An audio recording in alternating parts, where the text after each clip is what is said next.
and welcome to the most prestigious award show of 2025 about games in 2024. We're the Instruction Booklet. Hey, we're back. We took a little bit of a break there.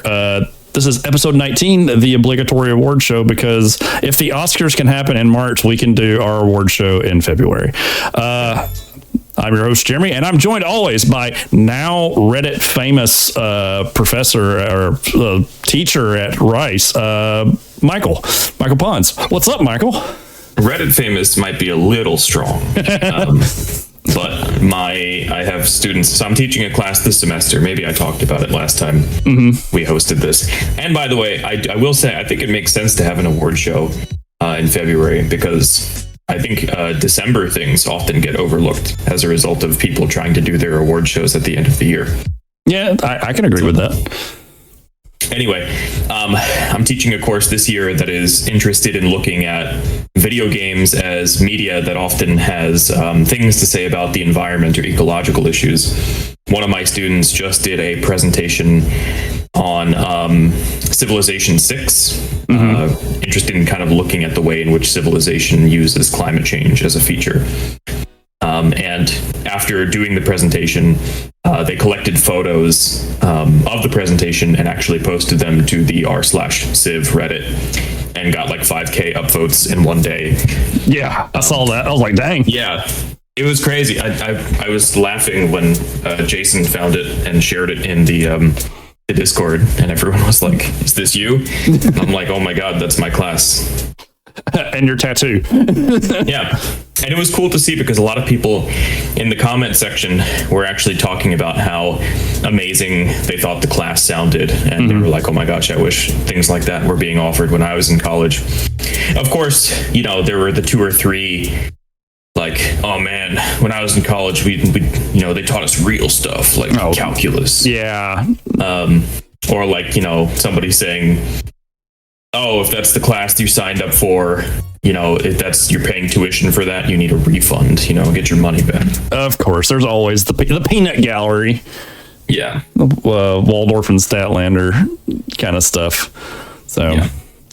But yeah, so we took last month off because we needed a little bit of a nice reset. Michael had his class started, and we been swamped the new semester.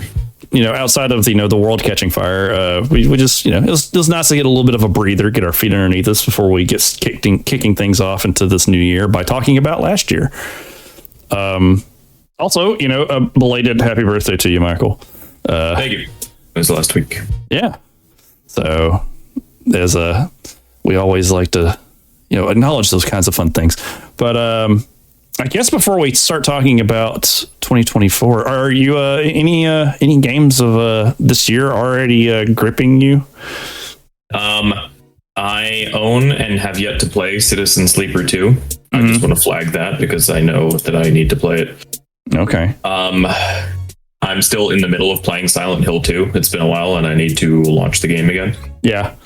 I'm very excited for Monster Hunter Wilds. I've been playing a little bit of Civ 7.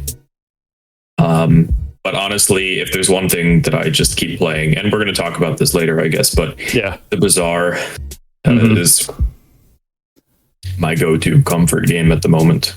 Everybody's got to have one of those. Yeah. What about you? So I got on the train late, and we'll definitely be talking about it a little bit more, but I'm playing Metaphor. So, and I even went so far out of my way that I enjoyed Metaphor that I managed to catch Persona 5 Gold on sale for Switch for like $25. So it was like, yes. So I've been playing that, or I'm going to start Persona 5. This will be my second Atlas game, but I've heard great things about P5. And I've been playing that. I played a little bit of the beta for Monster Hunter. What else have I been playing? I knocked some other random little game out recently, and I can't remember what it is. I've been playing a lot of Pokemon Pocket TCG as well on my phone, just in my downtime. And Balatro whenever I don't have, which we'll also discuss later. So yeah, it's just mostly been kind of that stuff. What else? I played a little bit of Street Fighter 6. Oh, and I also picked up UFO 50, and holy crap, that game is so much fun. Mm-hmm. I've heard good things. Yeah. That game has actually been just a blast. Who knows, might stream it for at some point and just like do random. There's like so many it's neat that it's a collection of games for a system that didn't exist. And just all of the interesting little tidbits of lore that they hid throughout the game is kind of neat. And just some of the interesting like concepts that they came up with. So yeah. Like, not like the idea. Not all 50 games are straight, fire, but some of them are incredibly interesting. Like there's a first-person Souls game that's really neat. Isn't that just King's Field? It sort of is, but it's also like it's neat. It's kind of hard to describe, but it's pretty neat. And there's like a fighting game. There's a whole like RPG where you play cowboys. That's cool. Yeah, we need more Western RPGs, to be honest. I mean, there was a game called Wild Arms that came out a long time ago. So interesting. I'll have to look into it. I remember the artwork for that game looking amazing, but it was on PlayStation, and I was a Nintendo kid. So, but yeah. Well, so to kick things off, this is our awards. We have 12 awards, so we're going to break them into like sections of 3. And we'll, in between each one, we'll do a little bit of talking about some other odds and ends, like some of the bigger games that came out this year or last year, as well as some of the interesting events that occurred. We'll break up these kind of things. And also, along with our awards, our wonderful editor has decided to provide us with some interesting tidbits of information involving the World's Strongest Man competition. So if you're a World's Strongest Man fan, I hope you enjoy this. I have no idea. Michael has a little bit of information. Yeah, I like strongmen. I watched it last year, so I guess we'll kick things off with our first award, the I Do It for the Memes Award. This is a game that got the most internet traction from last year that you think deserves. And I guess I'll start with mine. And mine was Helldivers 2. That game had so many great memes in the first 4 months of its release.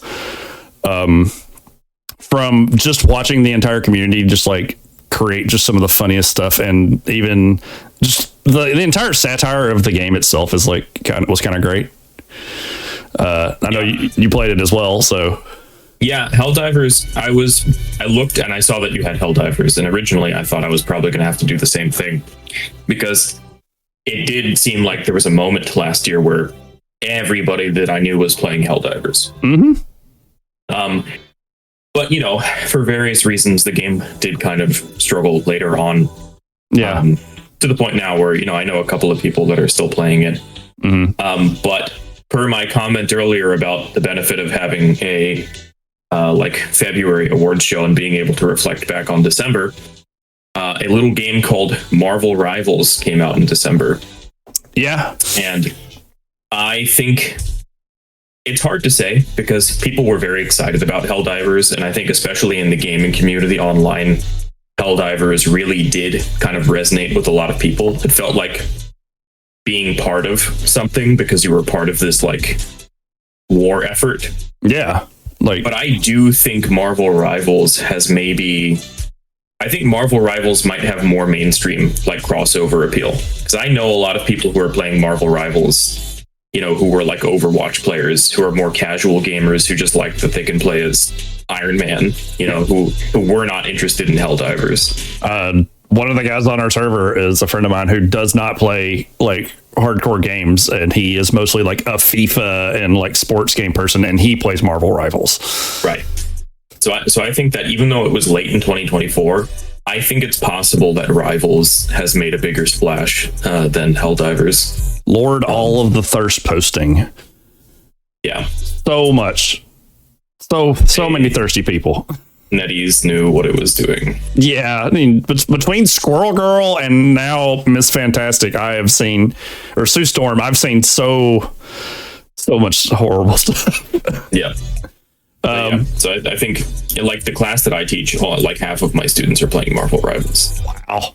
So it's funny because I'll come into class and they'll already be sitting in the classroom. I've got one girl in my class mains Jeff, so she's constantly talking about Jeff. Hilarious. I'm like, I'm gonna fail you because you're a Jeff player. If said Jeff player is listening to the show and he does fail you, just contact us and we'll try and fix it. Yeah. This is for legal reasons. This is a joke. An asterisk. Yeah. Actually, he'll just 1v1 you. How's that? Yeah. So for this, our editor's note was, you know what else requires traction? The vehicle pull. That's why Halfjorn Julius Bjornsson, yeah, Thor Julius Bjornsson, yeah, is the greatest vehicle puller of all time. A combination of excellent traction, body mass, and pure strength. It's true. I mean, Halfthor. So if you're unfamiliar, Halfthor Julius Bjornsson was the actor. Or I guess one of the actors who played the Mountain in Game of Thrones. He was the last actor. That guy. Yeah, he's huge. He multiple time, I believe, World's Strongest Man winner, or it might just be one time at this point. But he arguably is one of the greatest strongmen to ever compete.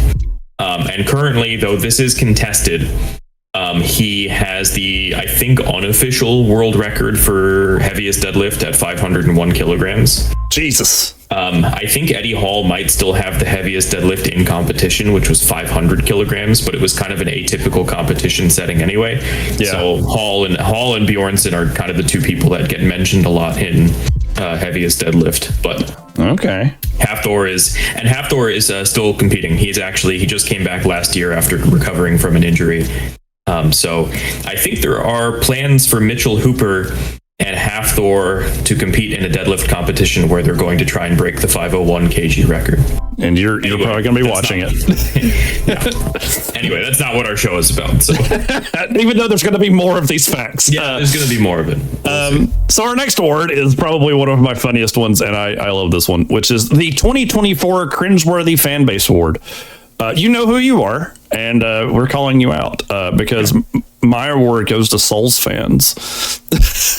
As a guy who plays Souls games, watching Shadow of the Erdtree come out and immediately watching the fan base just turn rabid when the director of the game was like, I use spirit summons, was like, God, son of a bitch. This is where we're at, isn't it? It's I as a self-proclaimed Souls fan, and you understand this, of course. I am somebody who likes to play these games. I torture myself. I beat Elden Ring, the base game, at soul level 1. Yeah. I like the challenge. I like learning the bosses perfectly. I like learning how to dodge perfectly. I like having the shittiest weapon that I can possibly find. Because I do enjoy that feeling of mastery that comes from perfecting a difficult boss. Yeah. However, it is a video game. The point of playing these games is to have fun. And I know a lot of people that had a lot of fun playing Elden Ring by making themselves stupidly overpowered and one-shotting half of the bosses in the game. Yeah. Like, I just find it absurd that people think there's like this weird, like, you didn't play the game right, bro. Like, you didn't play Elden Ring authentically because you did it that way and not this way. Yeah. And it was so funny to hear Miyazaki just be like, no, this is how I played the game. Like, or just like, because I think Elden Ring, it was like I had really enjoyed Elden Ring. Granted, it is gigantic, and I've only played it through like twice now because of how big it is. Shadow of the Erdtree was an excellent DLC. It could have been its own game. Shadow of the Erdtree felt like a Dark Souls 3 to me. Like, it had that Dark Souls 3 DNA kind of stuff. I agree. It also probably has the hardest boss they've ever made. Yeah, almost certainly. I wouldn't even say probably. Then that boss really needs an epilepsy warning. Like, good lord. The flashing lights are difficult. Yes. Also likely to melt your computer. Yeah, pretty much. He'll just actually reach through the computer and melt it. But like, I very much enjoyed Shadow of the Erdtree and put in a lot of time in it. And out of all the bosses in that DLC are very interesting. The only one that I do not like is the dude on the boar. Yeah, Gaius was kind of annoying. His hitboxes were weird. Yeah, that boss was super weird. But as someone who enjoys Souls games, it's just like, and I guess this is like true for any fan base. Like you have that like, section of people that are just like, you guys are making it terrible for all of us. Can you please stop? Yeah. And if we get flamed for this, I don't care. Yeah. Perhaps I should say now my least favorite, or rather most cringeworthy fan base. I kind of cheated on this one a little bit. Yeah, I set you up for this one. I am so sick and tired, and this is me perhaps revealing a little bit more of my own political leanings. I am so tired of hand waving about wokeness in the gaming industry. The anti-woke paranoia, I think, in gaming communities has reached fever pitch in 2024 and now in 2025. 2024 saw the curation of now the official anti-woke games list on Steam that you can find, that includes things like Balloons and Civilization. And I think even Wingspan now is considered slightly woke. Yep. That game where you make bird ecosystems. Mm-hmm. Baldur's Gate 3 is woke. Cyberpunk, I think, was woke. Well, yeah, because anyway. I'm like, you guys need to go touch grass or something. I can't possibly imagine playing Alan Wake 2, which was a brilliant game, and getting to the end and thinking to myself, if only, there wasn't a black woman in one of the lead roles of the game. It is exhausting that every single main character or playable character who is not a white guy with short brown hair, which I'm saying as a white guy with short brown hair, automatically scrutinized as being some kind of weird diversity inclusion that is only being done to check a box because of DEI, Sweet Baby Inc. paychecks or something like that. Yeah. And it's exhausting as somebody who genuinely just wants to be excited about games and who wants people to be excited about games. I lament the fact that the gaming industry has turned into a place where people actually celebrate games tanking and doing poorly. With Concord. Yeah, it's like, bro, look what happened to Concord. Right. Listen. I think Concord was a mistake in the first place. I think Sony trying to make a $40 team-based hero shooter in 2024 was probably a bad read on their part, especially because it had a price tag. Yeah. I think there's various reasons why Marvel Rivals works that Concord doesn't. But I'm very annoyed that people are celebrating a game bombing. And the reason people are celebrating a game bombing is because they think the game is woke because the characters were ugly or were not white or were queer coded in some ways. Dragon Age Veilguard, the perception of that game has still largely been poisoned by people concerned about video game industry corruption, and they were paying certain people to review the game, and in reality it's just one big woke mess. By all accounts, I've heard the game is actually fine. It might not be perfect, but I don't know. It's increasingly, I'm just frustrated by this because I just want to enjoy video games, and I want people to enjoy video games. And it's like, I can't go on an IGN comment section without everyone complaining about how the reviewer was paid off by, I don't know, George Soros or something. AOC supported this game. Get rid of it. Right. But yeah, it's still funny because we mentioned it beforehand. A game that's quote not woke on this list was Bayonetta. Seriously, y'all, have you never played Bayonetta and seen what the actual messaging is in that game? Yeah, but female characters are okay as long as they're hot. That's what you have to understand. The game's literally about witches versus the patriarchy. Right. But it's okay because she's sexy, which is fine. Yeah. You know what's not okay, and you know what will get a game branded as woke is when the female character is not sexy. Right. Silent Hill 2. I remember when they got Silent Hill 2, when Horizon Zero Dawn 2 got first announced, and people were saying Aloy was not hot enough, so they had to do fan edits of her that put her in full makeup in a post-apocalyptic setting, right? We want our women to be running around in a full face of makeup. Because obviously her first concern when she wakes up is not, where is my food coming from today? It is, I hope I look good. That's like the one that I told y'all the other night where it was like, y'all were talking about Gemma from Monster Hunter Wilds, and I was like, yeah, didn't you hear? The internet said she's ugly. Yeah, and people are saying the same thing now about the boss in the Metal Gear Solid 3 remake. And I'm just tired, man. Like, yeah. I'm just exhausted every single time this happens. Yeah, so that's my answer. Yeah. Well, for our editor note, it's you know what was really cringe? The 1995 World's Strongest Man arm wrestling heat when Magnus Samuelsson snapped Nathan Jones' arm because Jones was using poor form. I did not hear about that. Yeah, I know. Like, I feel like you're immediately going to go like on YouTube and find this video and just watch it happen. So, yeah, that is what poor sportsmanship. Yeah. So now that we've come out the gate real hot with talking about Souls fans and the anti-woke crowd and other fun stuff, our next award is the Room Award, which if you've never seen the movie The Room, it's awful and it's also good at the same time. So this is for the best worst game. My choice is actually pretty hilarious because I legitimately think the game's, I've watched other people play it and I've played it myself, but it's a Goat Simulator 3. That game is actually truly awful at times, but it's like in the best way because of how jank it is, and that's like the point. Yep. That's all of them have been. Yeah, Goat Simulator 1 was the same way, but like the fact that they added multiplayer into 3 just so you can be derps with your friends is even funnier. Right.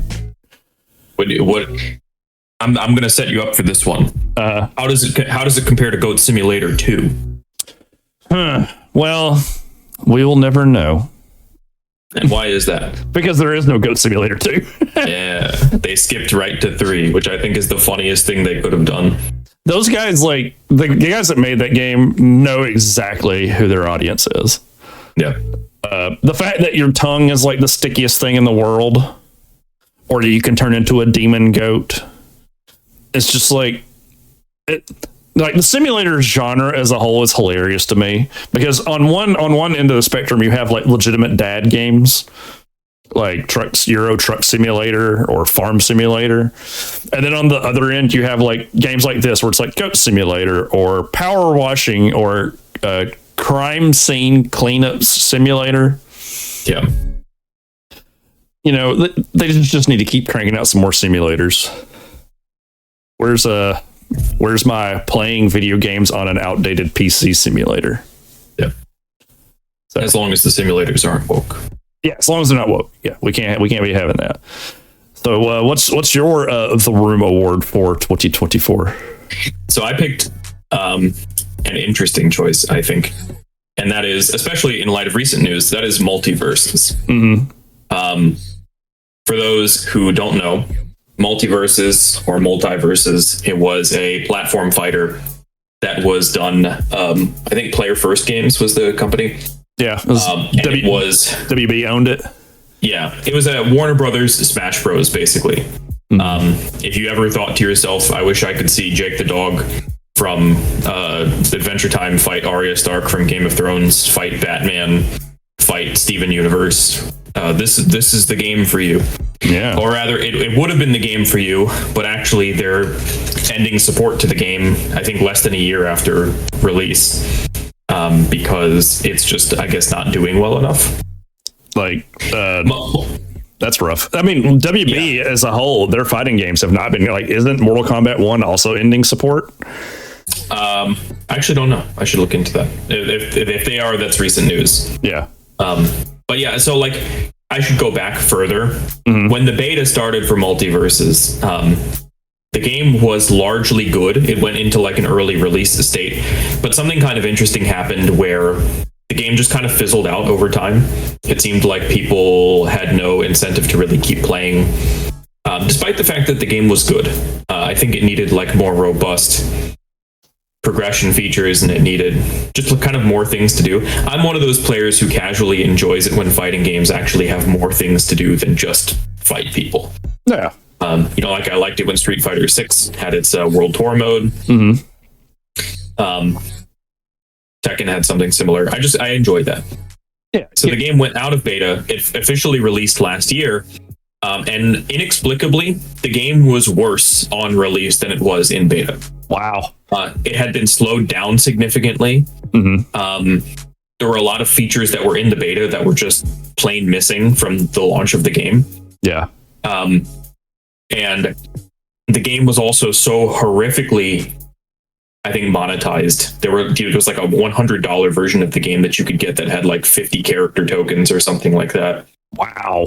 Like $100 skins on release, like the Batman Who Laughs. Oh my God. And to top that all off, because they just killed support for the game, or they announced that they're killing support for the game, there's a lot of people who are upset that they bought the $100 like Founders Edition for the game, and they have not actually had the opportunity to even use all of the character tokens that they bought. Oh my God. So it's the like game is going to end support, and they're going to have character tokens that they paid for that they're never going to be able to use to redeem for characters. That's really shitty. Right. And so the reason I have this listed as my best worst game, so maybe I interpreted this category different than you, because you picked a game that actually I think is really good. Yeah. I think Multiverses is a tragedy because I do think the game was good. Yeah. I really enjoyed playing it when it first came out, and I probably would have gone back to it at some point in the future. But I guess Warner Brothers has decided that they've made their money and they're ready to kill it. So yeah, I think that's kind of the story with what's going on with Mortal Kombat 1 is they're not going to make any more DLC for it. Yeah, that makes sense. I mean, NetherRealm usually kills support for their games pretty quickly anyway. It's rare for a Mortal Kombat game to get supported for more than 1 or 2 years. Yeah. So it sounds like WB's just on a crew, like make a game, crank it out, get the money, get out. Yeah. That's what NetherRealm does too. That's why they do like yearly or bi-yearly game releases, with like in between Injustice and Mortal Kombat. Gotcha. So our editor note here for the best worst award was the worst games. Well, I think that would have to be the 1998 World's Strongest Man competition because it was riddled with injuries and there were only 5 active competitors by the final event. I think I heard about that. And that's just crazy. I mean, I think it speaks to how much better safety standards have gotten in sporting competitions in recent years. Though, perhaps I shouldn't say that because actually there was a CrossFit competition that happened last year where somebody ended up dying because they were not rescued properly during a swimming event. Oh, wow. So it's a risky sport, to do anything involving, I guess these kind of events, but yeah, it has gotten better. Okay. All right. Well, we're going to take a little break here and we're going to talk about some of the gaming events that happened last year. I have one that's big highlighted that I'm going to talk about, but I'm going to talk about some other random things too first. But like a 13-year-old William Gibson became the first person to ever beat the original NES version of Tetris. William Gibson? Willis Gibson. Oh, okay. Willsis Gibson. Yeah, I was going to say, isn't William Gibson the author of Neuromancer? I know, right? That'd be funny if it was him. Yeah. Apparently this was the first time anybody's ever made it all the way to an actual kills for the original NES version of Tetris. Which, if you've ever watched Tetris at insanely high levels, your twitch reflex skills to know what piece you have to turn and how is ridiculous. So is there high level Tetris, or there there are Tetris competitions and they get crazy.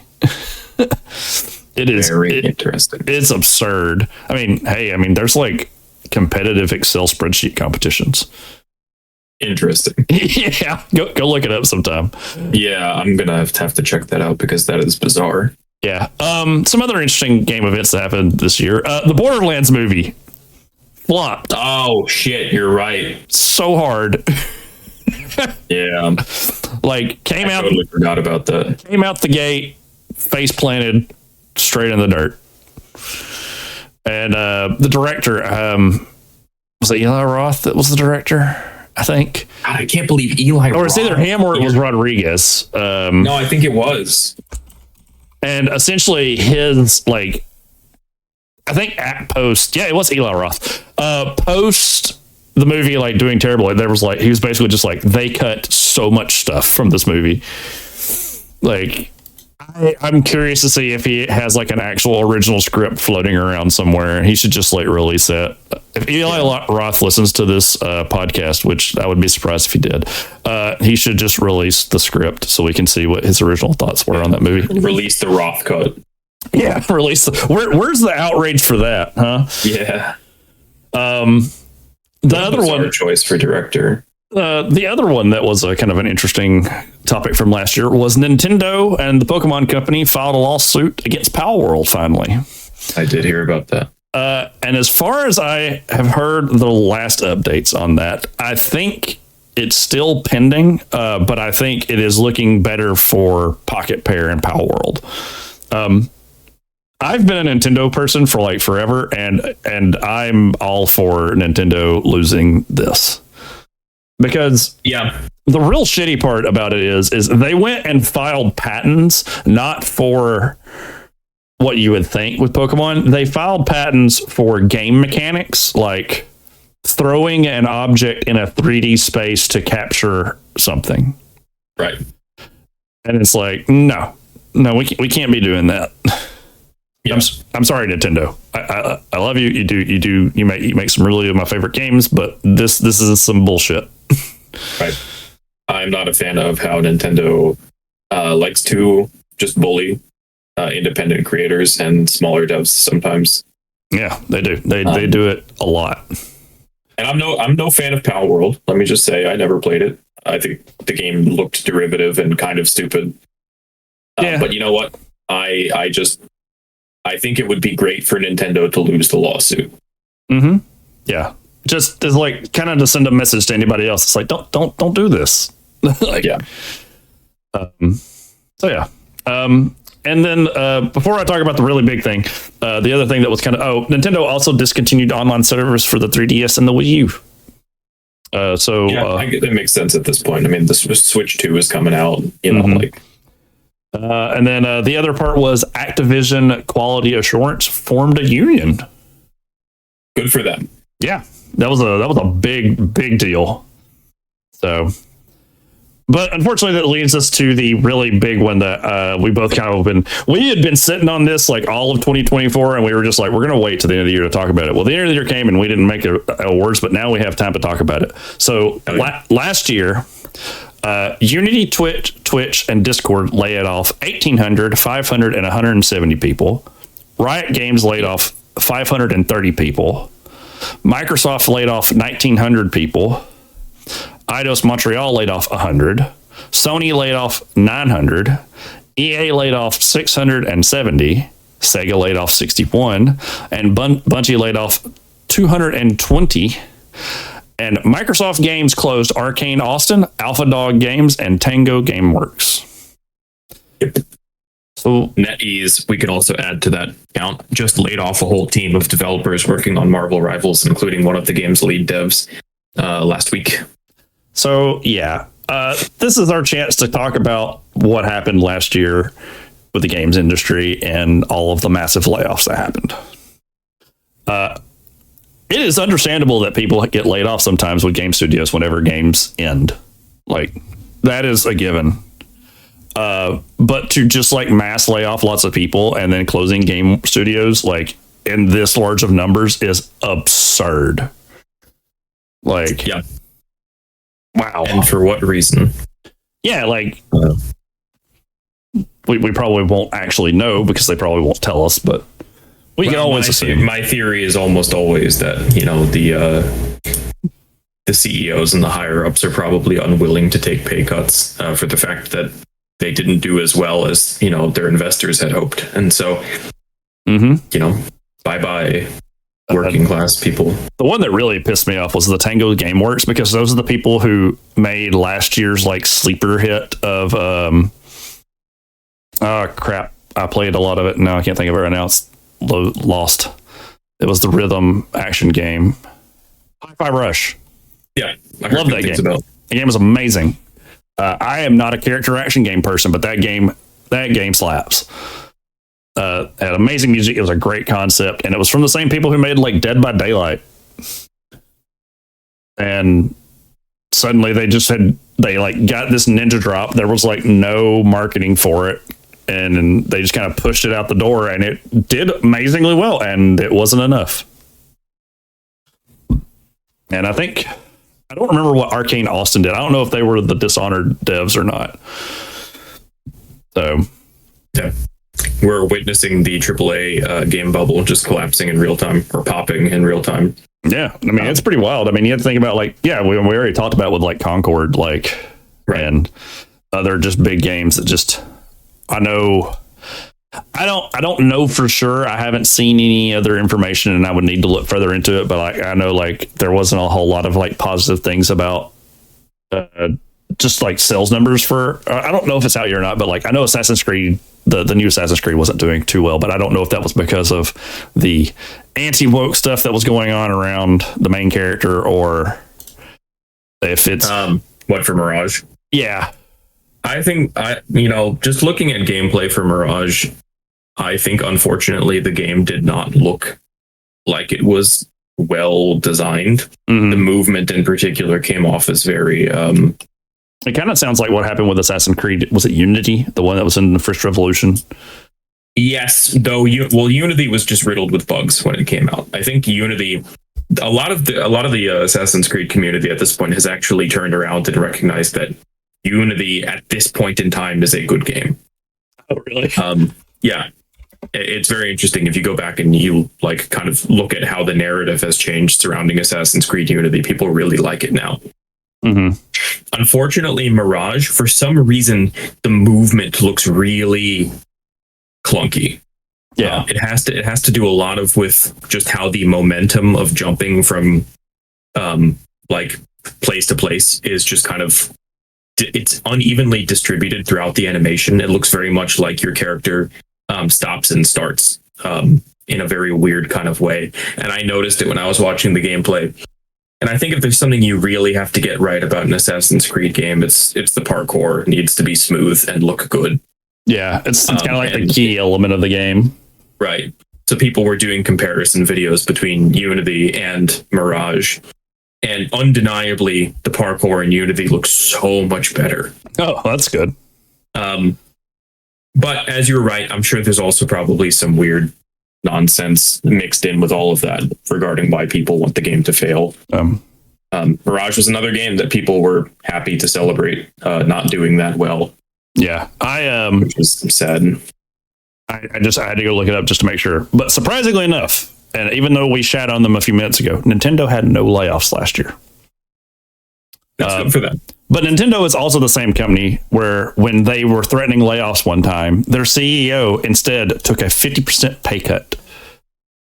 Like, even though Nintendo has some really shitty practices, I think at the end of the day, they are still very much a family company. Yeah. I do like that they take care of their people. So, you know what, Nintendo? I want to support you, but maybe stop suing people so much. Yeah, maybe stop suing people. Yeah. So, yeah. That's what I'm going to say. So maybe this year will be better with games. We'll see. It's not too great with you mentioning like NetEase and Marvel Rivals, but the landscape of the games has very much changed. It's always hilarious that when we talk about this stuff, us being a history podcast, and that the fact that history is always happening around us. So yeah. So that was kind of some of the gaming, some other kind of fun gaming events, I guess, like I mentioned this year was, I know I have not watched it, and I don't think you mentioned it in any, no, yeah, you did. We'll talk about it in a little bit, but like there was a lot of really good like adaptations this year. Gaming kind of like broke outside of, its confines and kind of invaded other spaces, which was kind of interesting, exciting. A lot of really neat like concerts, just all kinds of cool stuff that was happening. But, it was just a shame that, a lot of people who were working in games lost their jobs. So, yeah, certainly. So, yeah. So moving on from that really dire and sadness, because, man, we started this award show off like us like just throwing shade at people, and then we just got grim. Yes. Our next set of awards are the Who's a Good Boy / Good Girl award for best like pet or person-esque in a game, and I think we both came to the same game, which is hilarious. We both had joke answers from the same game. You can start with yours, and then I'll go with mine. Yeah. Well, I was trying to think, like, what games did I play in 2024 that had pets as a mechanic? And I started to think, what is a pet? You know, it's a small thing that follows you around for moral support, you know, and is generally something that is cutesy and just kind of fun to have around. And so I ultimately decided that the best pet of 2024 was Gallica from Metaphor Refantasio, who is your fairy companion who joins you throughout the game. And who doesn't really do much. She's not actually a character in your party so much as, like, I know at random moments in the game she can do stuff for you, but yeah, she kind of is just this small fairy that floats around and sits on your shoulder and is just kind of there for moral support for the team. There are many of times in battles when things are going sideways and she's like, you need to do something. I'm like, please shut up. Yeah. So yeah, that's my joke answer is Gallica from Metaphor Refantasio. But it seems like perhaps you also settled on a Metaphor Refantasio character. Yeah, I picked Basilio.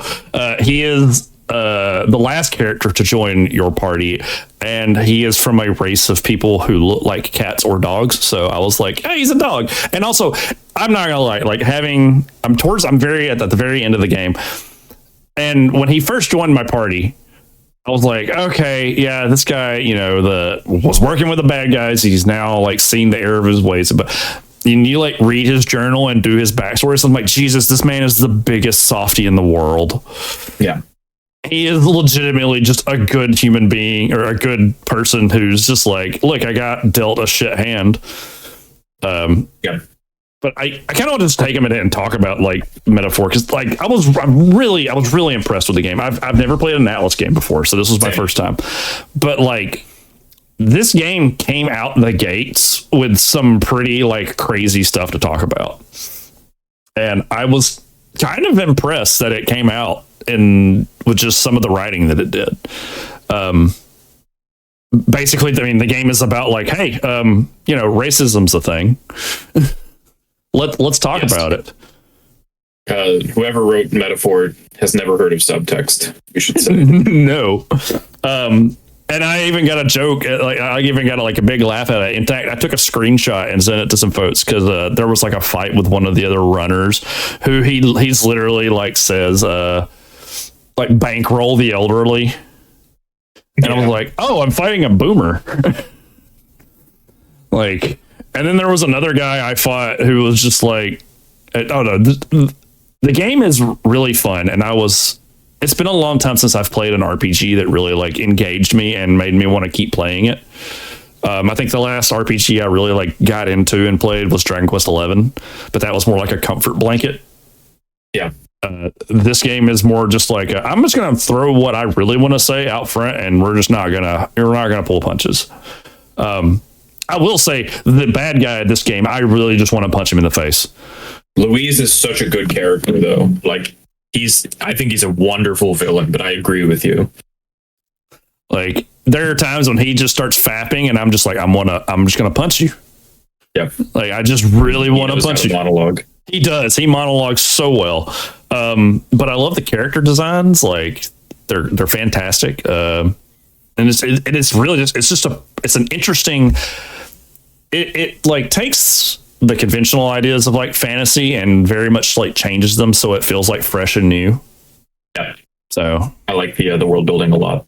Yeah. And it's also my first Atlas RPG. So, you know, I don't have that comparison of like it's just Persona but fantasy. Mm-hmm. And so I do find the time mechanic. I thought it was a little bit stressful at first, like having to make sure that I was using my time properly because you could only do certain things at certain times a day. Mm-hmm.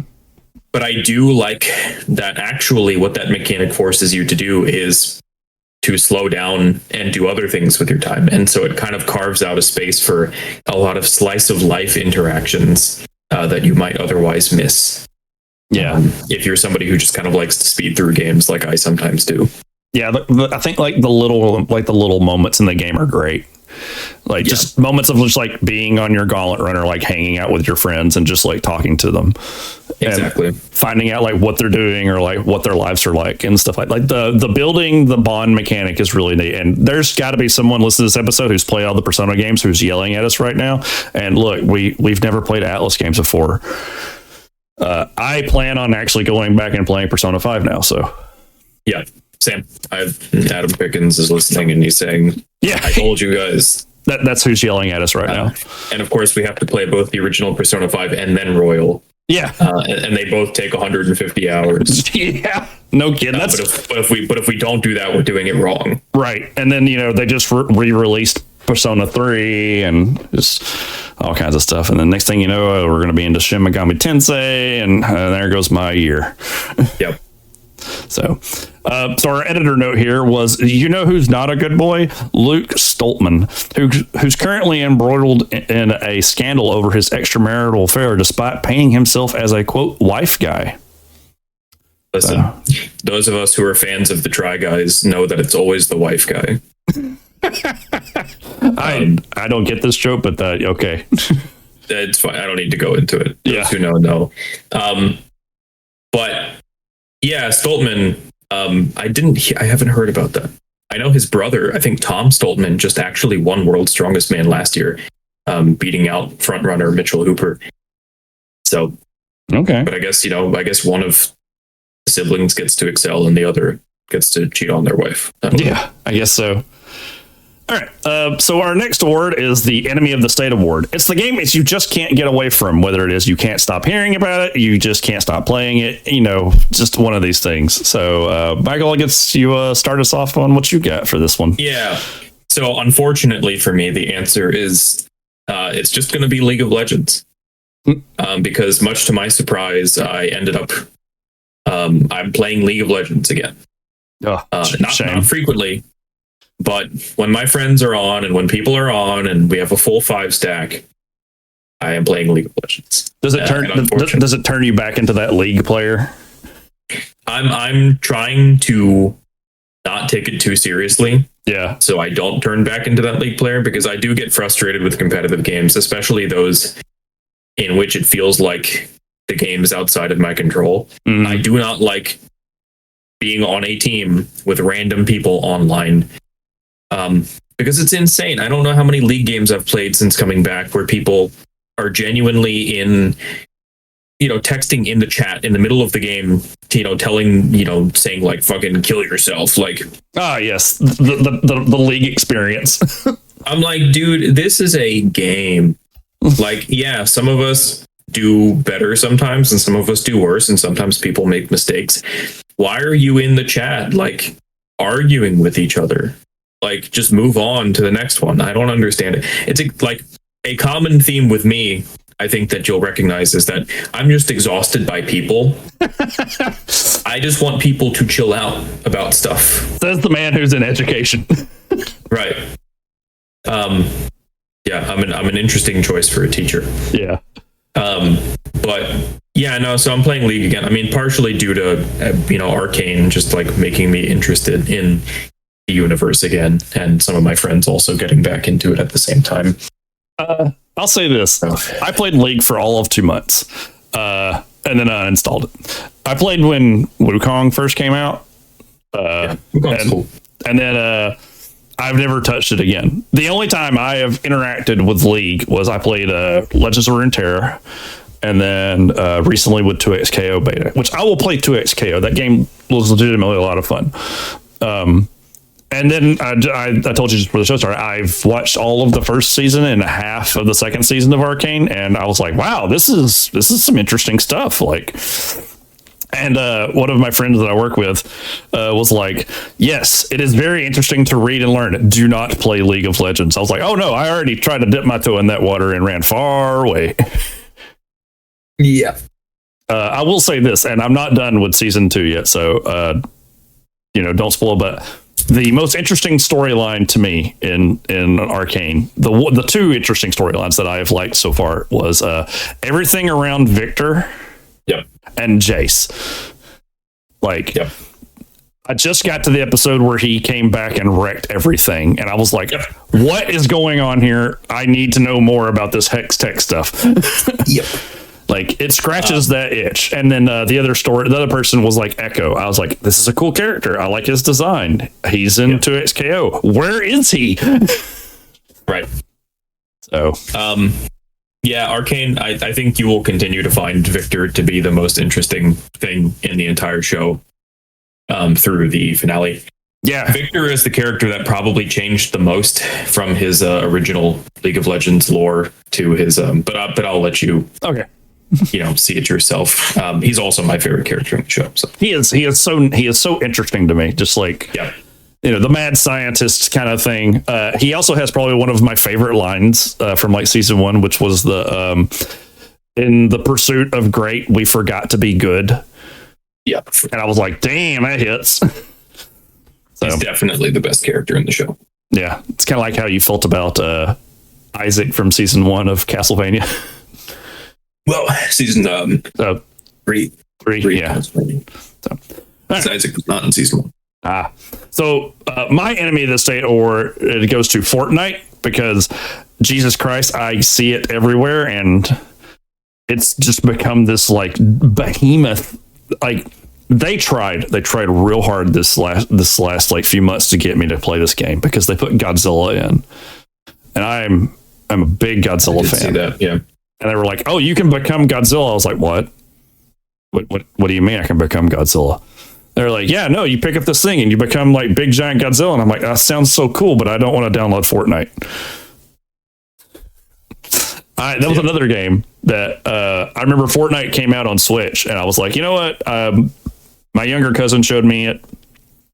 He let me play it for a little while, and I've played my fair share of battle royale games. Rest in peace, Rumbleverse. And I downloaded it the day they announced it on Switch. I was like, okay, yeah, I'll download this game. So I downloaded it. I played it for 2 hours and immediately uninstalled it. Yep. I was like, I do not like this game. I have never been a big fan of Fortnite. I have resisted thus far. Yeah, but it's like, it always seems like I see it. Like, I'll see like commercials for it, ads for it, or I'll see a game. Now, the crazy part is they did like a racing game, and they got the Rocket League devs to make something. I was like, oh, this is really neat. A new Rocket League thing. And they're like, it's in Fortnite. And I was like, nope. So yeah. For any Fortnite fans out there, I'm sorry. It's just not for me. Don't apologize to them. Do you apologize to people in League chat? No. Okay. You've had enough time at this point. Fortnite and League of Legends have been around long enough for fans of these games to realize their sin. Now we're definitely going to get flamed. So our editor note was the game you just can't get away from, the Atlas Stones, a perennial test of overall body strength of endurance. Very few men have made it look easy, but Tom the Albatross Stoltman is widely regarded as the best stone lifter to ever live. Yes. The Atlas Stones, I think, is what won Tom Stoltman the World's Strongest Man last year. I might be wrong about that, but I think that's true. Okay. He's certainly the best Atlas Stone lifter to ever live. And yeah, the stones, I think if there's one thing that is most equivocal in people's minds with strongman, it is the Atlas Stones. Yeah, that and like the pulling the big truck for me. Yeah, truck pull, weird motions. Like, you do have your traditional powerlifting style motions like the deadlift, and occasionally you'll have a weird kind of squat. Mm-hmm. But strongman likes the awkward stuff. Yeah. And, vehicle pull and stones definitely qualify as like weird motions. That's fair. Yeah. All right. We're going to take a little small break here, and now we're going to start talking about some of the best like TV shows, media, other things that was kind of outside games, just kind of like hit some high points of stuff that we maybe saw or experienced last year. My first one that I'm going to mention was Nosferatu. That movie was awesome. and Nosferatu was amazing. The atmosphere is like A plus. Even though I might catch something for it, I'm a huge Bloodborne fan, and that gave me straight up Bloodborne vibes. Yeah, and freaking like the performance that blew me away in that movie was is it Taylor Aaron Johnson? Aaron Taylor Johnson. Yes, like I did not know he was in that movie. And then we went and saw it, and I was like, "Wow, he was really selling. Like he did just like everybody did a really good job in that movie, but like his role was really good." Yes, like I was very impressed. Which is funny because in the same month, like Craven came out. Yeah, and immediately an amazing movie and a horrible movie at the same time. Which I think that's happened before. I think there's been actors that have had like super amazing performance movie followed by following a really crappy movie.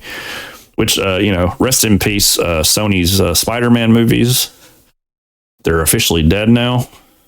Yeah. Thank God. Honestly. Thank God. Trying to think, what else? I also really liked Nosferatu, I will say. But I think that Robert Eggers, here's my theory. Mm-hmm. Eggers he's a better cinematographer than he is a writer. Okay. Because if you look at what he's done, you look at The Witch, you look at The Lighthouse, you look at The Northman and Nosferatu. Yeah. The Lighthouse and The Witch are both more dramas than they are narratives. The central mystery of what's happening in both of those just kind of stems from people who are in positions, and there's no real clear sense of narrative direction in those because you're kind of just watching people spiral in response to a horrific situation. Right. The two films that he's done that are more narrative, which are The Northman and now Nosferatu, are remakes or adaptations of existing stories. Mm-hmm. The saga of Amleth. A lot of people have drawn comparisons to Hamlet. But it's certainly not a very inspired story. Yeah. And then Nosferatu is a remake of an older film. Mm-hmm. This is to say, for me personally, I think I like The Lighthouse and The Witch more, but I kind of appreciate that Robert Eggers has just kind of decided, look, I don't need to reinvent the wheel when it comes to storytelling. Just right. give me something that has been done before, and I will make it the most beautiful version of itself I can possibly make it. And that's not to say there weren't some interesting twists to the Nosferatu story. I think there was some clear influence from Coppola's Dracula by having Nosferatu actually have kind of this weird, somewhat romance with the female lead. Yeah. But I liked it. I liked it a lot. Another media thing that came out last year that I only just recently watched, which was a good another reason why thank God we put this in February, is Shogun. I've heard it's good. Oh, it was amazing. Me and Allison both watched it, and it was just fantastic. Highly recommend it. If you haven't seen it, it's on Hulu.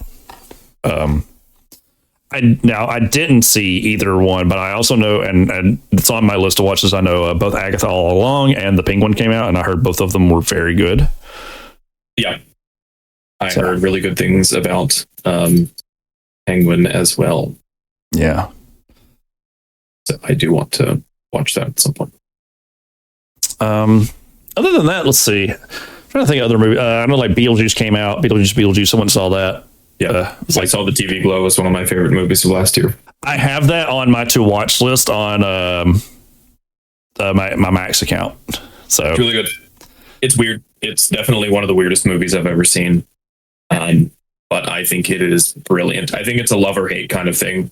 Mm-hmm. You'll either watch it and you'll say that is the most pretentious thing I've ever seen in my entire life, and it made no sense. I want my 2 hours back. Or you will say, wow, that is so deeply resonant, and I can't stop thinking about it. Well, I mean, I'm the kind of person who likes weird stuff like that. I mean, I like Brazil, so sure. Creature Commandos came out last year. Yeah, that was good. Yeah, that was fun. Officially I think, quote unquote, kicking off the James Gunn DCU properly. And I know we talked about it in like some previous episodes, but the first season of Dan to Dan wrapped up, and it was amazing. Yeah, so that was pretty good. So yeah, to start reading the manga. Yes, highly recommend reading the manga. I read it, and I still like the show because the animation of the show is so good. So, yeah, the animation was quite beautiful. So yeah, definitely. It was a neat year for other odds and ends. There were some books I read last year too. One of them I can't really talk about because it's one of my picks. But there was a lot of really interesting like books that I read last night. I read a book called Seek and Destroy, which is a remake of a 1978 manga called Dororo. So there's some good stuff. I'm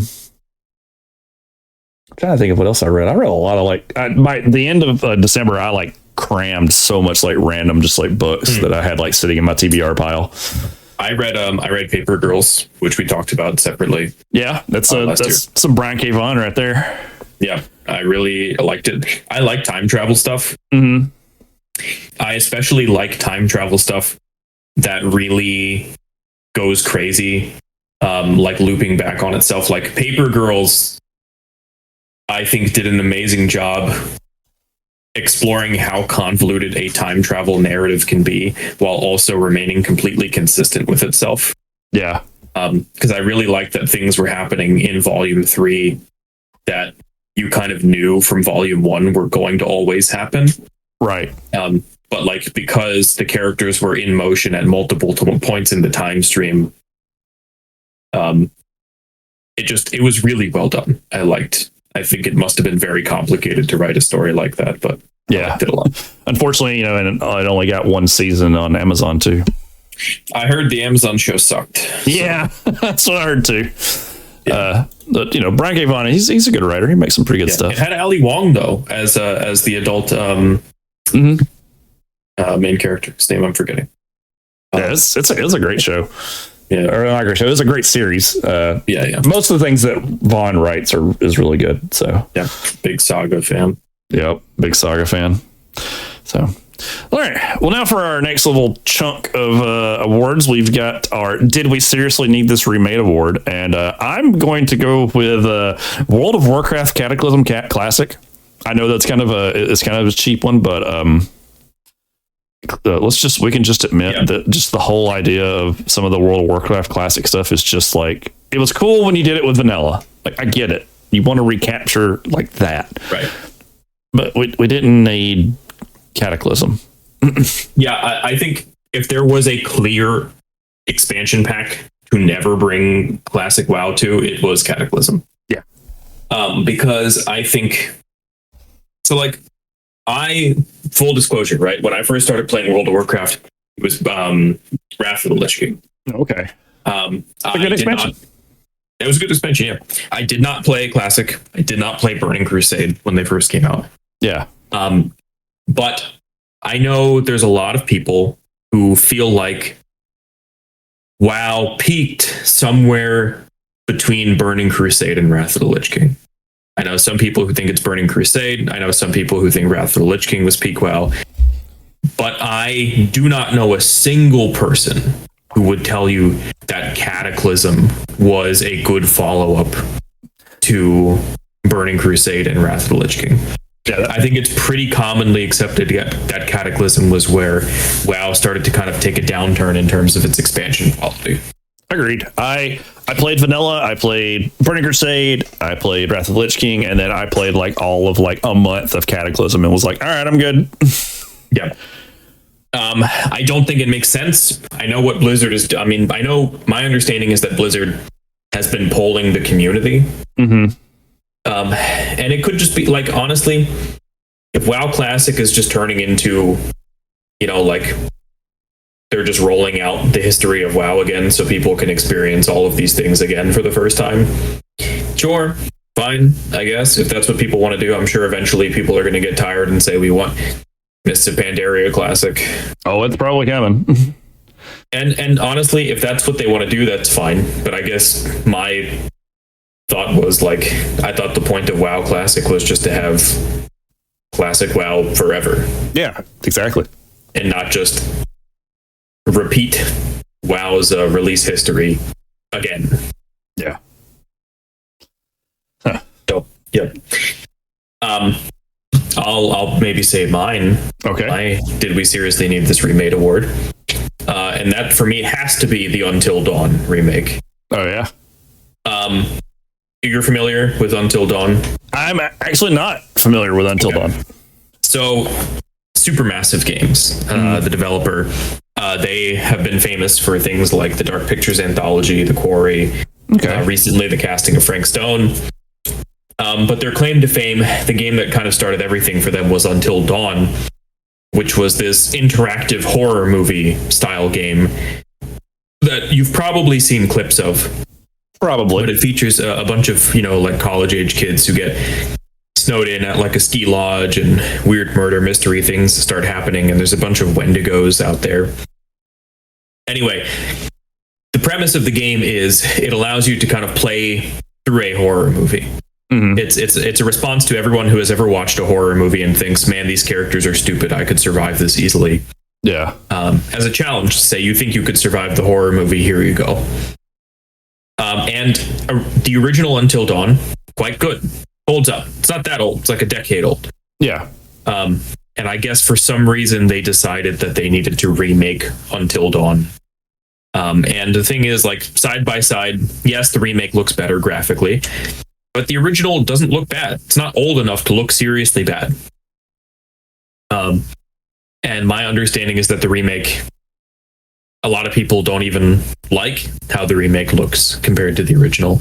Mm-hmm.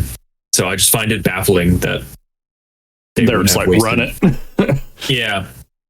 I don't, and it's full of bugs apparently too. So, even better. Yeah, I just don't understand why they thought the game needed a remake. It's like The Last of Us Part 2 remaster or remake or whatever. I mean, right, it's like, this game is not that old. Yeah, these games are new.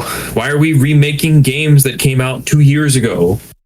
Yeah, I get like remaking games that people have never really got a chance to play. So, right. Remake Vampire the Masquerade Bloodlines. I don't know. Or finally put out the sequel to Bloodlines. Yeah, don't even get me started. The sequel, I don't think it looks good. Yeah. At this point, it's just going to be vaporware until it's a thing. Yeah. Well, no, I mean, like it's a thing. There's trailers, there's gameplay footage of new, like, but it looks bad now, is what I'm saying. They got a new Paradox fired Hardsuit Labs, and they I think got the Chinese room to work on it now. But and like, this is not me trying to trash the new devs. I think you could convince me that it's going to be a perfectly fine vampire game, but it doesn't look like a sequel to Bloodlines. Right. It looks like Vampire the Masquerade, something else. Fair. And it's disappointing because I love Bloodlines, and I would love an authentic sequel to Bloodlines, but everything they've shown off so far does not inspire confidence in me. I could be wrong. The game could come out and be amazing. So prove me wrong. Yeah. So our editor note here is for the "Did we seriously need this remade?" is the car flip should never be reinstated. It was a terribly dangerous as an event led to many injuries, including the 1998 competitor Mark Filippi, who was trapped underneath the car and sustained multiple serious injuries. Strong men flipping cars. Yep. I know. I don't know if the car flip is something that they're still doing, but I know car deadlifting is an event that sometimes happens at World's Strongest Man. Wow. Where they'll set up a metal frame underneath the front of a car, and the competitor will have to deadlift the car 4 reps as many times as they can. That's crazy. Yeah. So. Very impressive. And it's not obviously the full weight of the car because, the back of the car is on the ground, but. Okay. So our next award is the Best Non-Video Game Experience Award. So for me, I picked the book that I was holding off talking about, which was Dungeon Crawler Carl. I happened upon this book from a random Instagram reel, and it falls into the lit RPG category, but it's a popcorn book. Like, I'm not kidding. You will sit down and read the first book in like no time flat. The best way to describe said book is it is a mix of genres. It is sci-fi, fantasy, and a nice little dash of fuck the man. Hell yeah. The TLDR on it would be one day the entire Earth gets flattened and turned into a giant dungeon, and this man named Carl and his ex-girlfriend's cat, Princess Donut, have to navigate 18 layers of the dungeon. But on top of the fact that this is being broadcast across the entire galaxy as a reality television show, so your ratings matter whether or not if you live or die. Interesting. That seems pretty cool. Yes, it is very good. Currently, there are 7 books. They've been re-releasing because he got picked up by like a larger publisher, and so they've been re-releasing with newer editions that have been re-edited because even the author was like, yeah, I might have wrote some stuff when I was younger that wasn't my best. And it's like, hey, at least you can admit that, man. Good on you for putting them back out there. So currently you can buy the first 3 edit books, which is like Dungeon Crawler Carl, and then the second one is Carl's Doomsday Scenario, and I'm currently reading the third one, which is the Dungeon Arcanist Cookbook. You get really great stuff like when people reach the 3rd floor, you get to pick your race and class, so humans can be completely like race changed to something new. The cat becomes a child star, a former child actor is their class, and they stay cat as a race, and the cat gets really offended at people who become cat people. Interesting. Yes. So I highly recommend it. You can also listen to the audiobooks. There's all 7 audiobooks are out right now. It's just fun. Like, it was a nice, like, I was in the middle of reading Vandermeer's Authority. I was like halfway through that book, and I was just like, oh yeah, man, this book is like a slog. Like, not saying that I wasn't enjoying it. It's just like reading like hard sci-fi can be kind of like a chore at times. Authority is slow too, especially compared to Annihilation. Yeah, it's very slow. And I picked this book up, and I was like, I'm just gonna like just chill and read this real quick and see what happens. Man, I blew through the first book in like 2 days. Nice. Like, it's just the best way I can describe it is it's like it's popcorn. Like, you start reading it and you can't stop. Yep. The first book includes an entire sequence where you find out that there are llamas who make meth.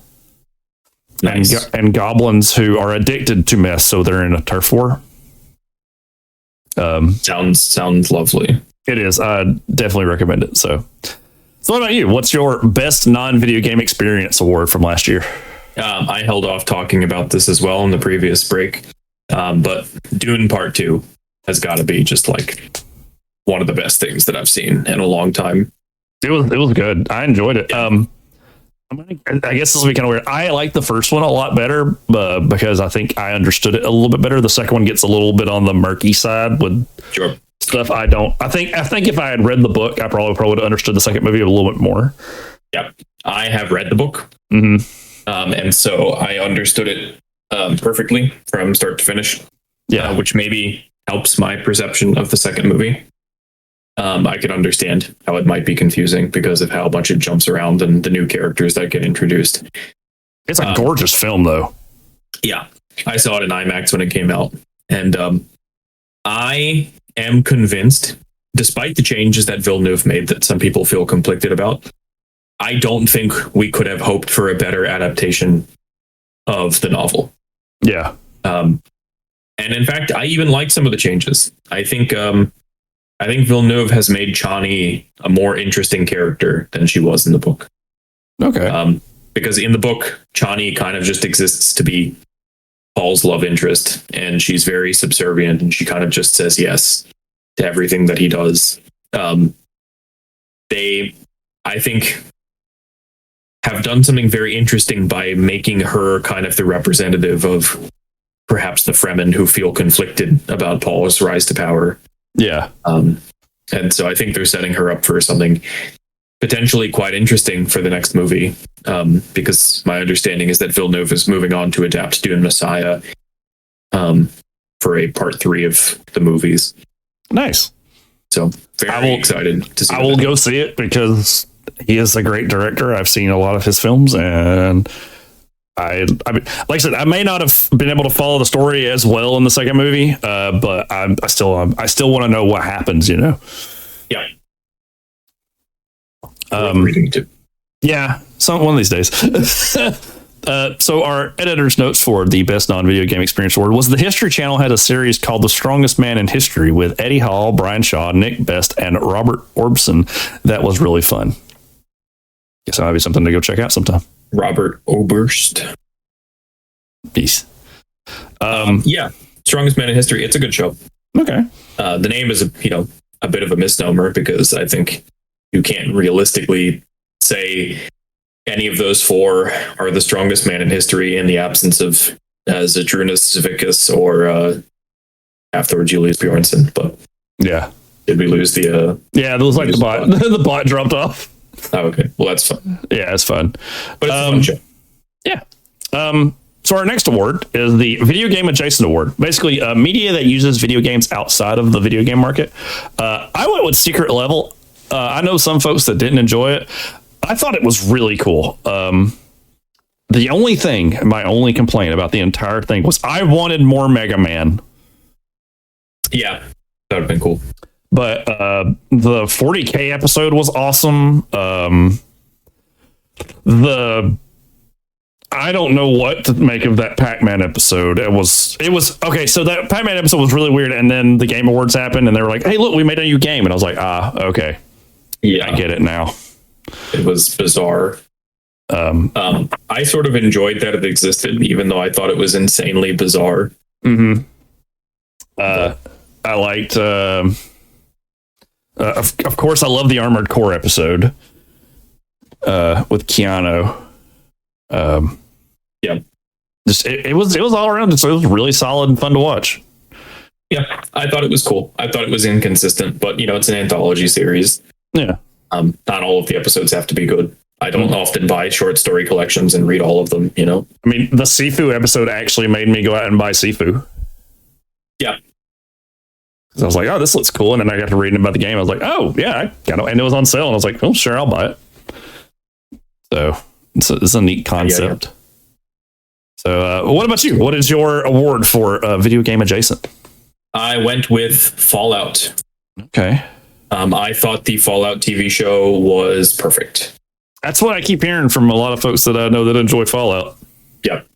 My general expectation for video game adaptations into other media, and increasingly, we're getting better about this, but when video games get adapted, I often feel like the studio is embarrassed by its being a video game.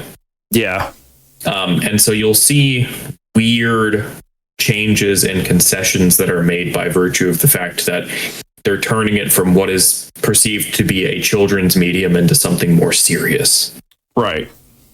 I was very surprised then when it was announced that the Fallout TV show was actually being written to be completely canon to the series. Oh, wow. The Fallout TV show takes place in the same canon as the games. Oh, that's fun. Yeah, and it's going to lead to probably some interesting problems regarding what they do next season. I'm curious to see how they handle it. But the good news is that the show succeeds in really looking and feeling like it belongs to the same universe. I mean, the vaults look perfect. The vault suits look perfect. Everything about how they did the show is just, I think, amazing. Yeah. It looks and it feels right, and never for a moment, was I taken out of the illusion that this was genuinely happening somewhere else in the world, while my character was hanging out in New Vegas or whatever. Yeah, I know I eventually plan on watching it because I know the big sell for me was they got Jonathan Nolan and Lisa Joy to write the script for the show. Westworld remains one of my favorite TV shows ever, season 1 and season 2 especially. Yeah.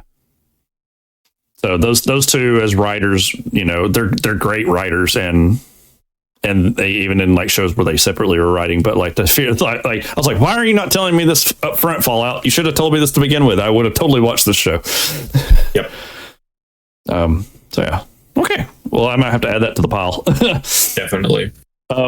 our editor note was the 2019 World's Strongest Man, Martins Lyson, was in Martins Lysis. Oh, thank you. I'm not good with these. Was in a Geico commercial. It was pretty funny, and he's also got a great YouTube channel.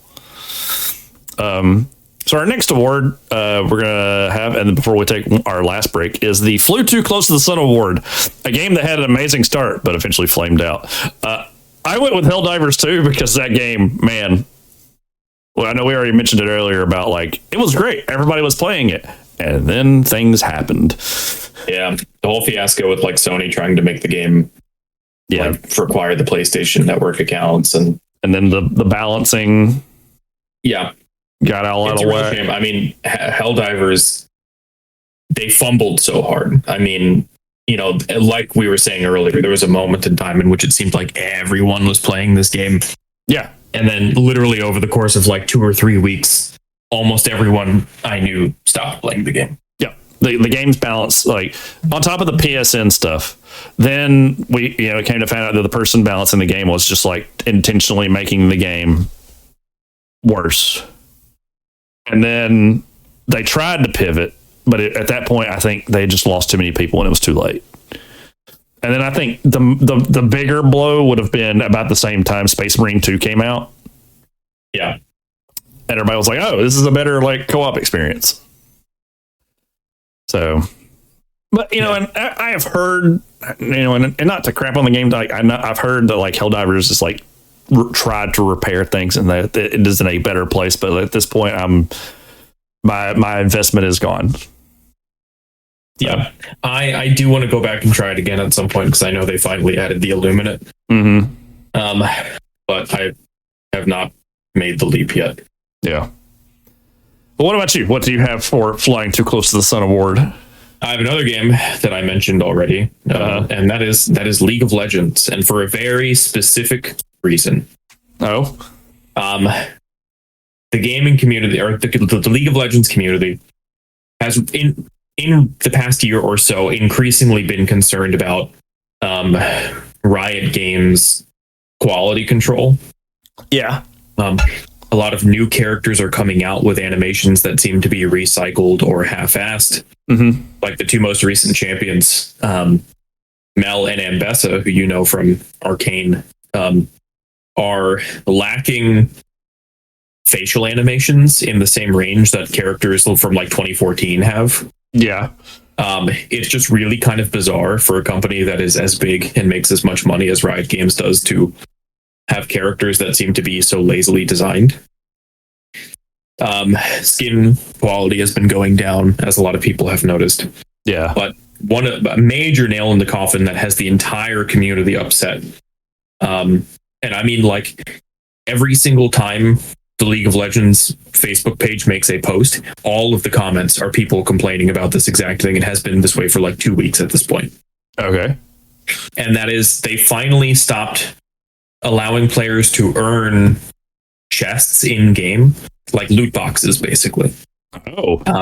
As the game has finally, League of Legends has been moving in a direction that has been more monetized over the recent years. They've been doing battle passes. They finally introduced insanely expensive skins that you can only get through a weird gacha style system.